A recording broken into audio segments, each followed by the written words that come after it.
Hello crafty friends, I'm Dean from Studio Kato and I'm back with another video about using one die set for 3 different cards. I'm making Christmas cards today with a die set from Spellbinders, and I have 3 pretty simple card designs to share with you and just some fun ideas to spice it up.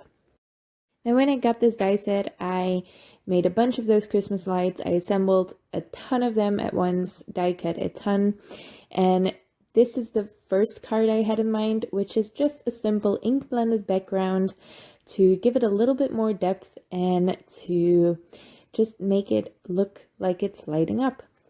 So to do that, I'm doing some spotlight ink blending.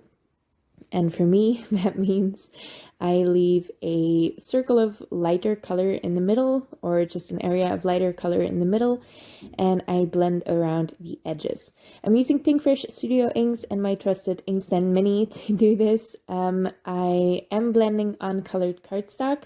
That takes a lot of the work out of it, so it's not that much of a workout anymore to do all of the ink blending. And I'm just making sure to stay clear of the middle of that card panel. It's really easy to do. There's not much to say about this. I did do a little trick at the beginning of taping that cardstock down because I realized that it was going to get very inky and I didn't want to get my fingers dirty. And a great way to hold that card panel down is to simply put a strip of purple tape on the back of it, so a full strip, leave it hanging over the edges a little bit and tape those down to your cardstock, or to your work surface, I mean. So you don't miss out on any areas on the cardstock itself, and it's still held in place really nicely.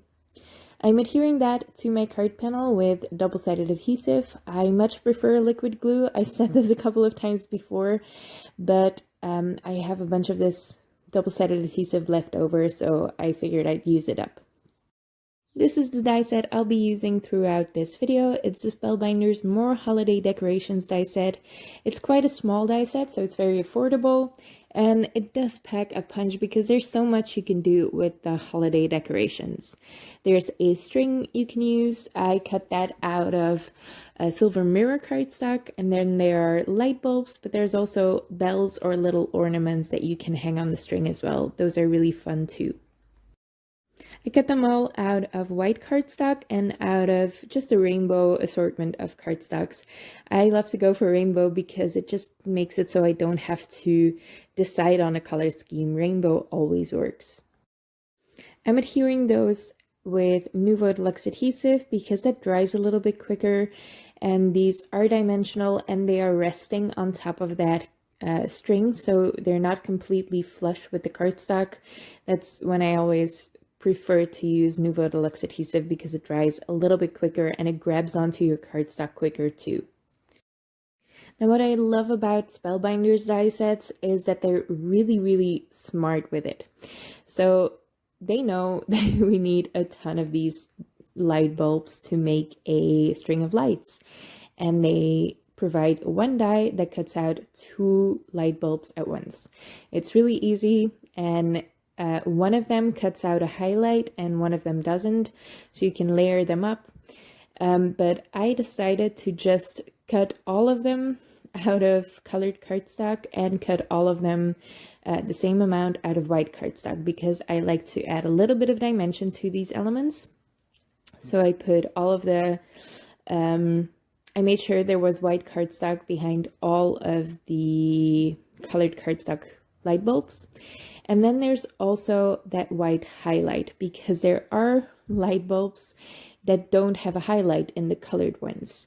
I saved the white highlight from the white light bulbs that I cut out, and I glued that on top of the solid colored light bulbs. So all of them have a highlight, some of them are depressed and some of them are depressed is maybe not the great word to use for Christmas cards, but some of them are lower and some of them just lay on top of the light bulb. But it looks the same to me. So for my second card, I am making a very clean and simple card design. This is the Gina K Snowflakes embossing folder. There is also a Spellbinders Snowflake embossing folder that would work for this. There are plenty of Snowflake products that you can use. It's a great way to make a white on white background a little bit less boring, I guess. So I really like embossing folders. I've been collecting them recently and I really like using them. Again, I'm just gluing one of the strings on top of the card, and then I can add the light bulbs. Now, usually when I make a clean and simple card, I like to add an element in the center of the card or near the bottom of the card. I don't like cards that are top heavy usually, but usually light strings are hanging just higher than everything else, so I figured maybe this would work, and it did. I'm very happy with how it turned out. I am going to add a sentiment strip to this. This is one I had left over. It's from a reverse confetti stamp set. Reverse confetti has quit, so their shop is closed. This stamp is no longer available, but there are plenty of holiday stamp sets out there that you can use. I'm finishing this off with embellishments. I'm adding embellishments on all of my cards, but some less subtle than others. The previous card was full of embellishments. Now, clean and simple cards absolutely don't have to be white. For this one, I am using some black cardstock to make a black clean and simple card, and I am stamping or heat embossing a sentiment from Mama Elephant on this card panel before I'm adhering everything else down. I prep my cardstock really well with an anti-static powder bag, and I'm using the Holiday Messages stamp set from Mama Elephant to stamp this really dainty greeting on there. I stamped it in the bottom left corner, which, I mean, I always like to work in the bottom half of the card. It just looks a little bit more natural to me. And I am adhering this as well on my card with double-sided adhesive. My colored cardstock is from all over the place, but this is grade black cardstock. It's from Concord 9th, so I thought that was worth pointing out. It's a very nice black, and I've heard great things about the Hero Arts black cardstock as well. That might be a good alternative too, but I am really enjoying the Concord 9th black cardstock too. Again, I'm just adhering the string lights on there. And you can see that this is a very similar design to the white card that I made previously, and still very different because it's on a dark background. I do love some bright colors on a dark background, so this is probably my favorite clean, simple card of this video. I wanted to add more embellishments to this, but I decided to add really small nail art gems just to the highlight on the light bulbs, and I really like how that turned out. It's just a tiny hint of sparkle if you tilt it in the light, but it's not as noticeable as my embellishments on the other cards.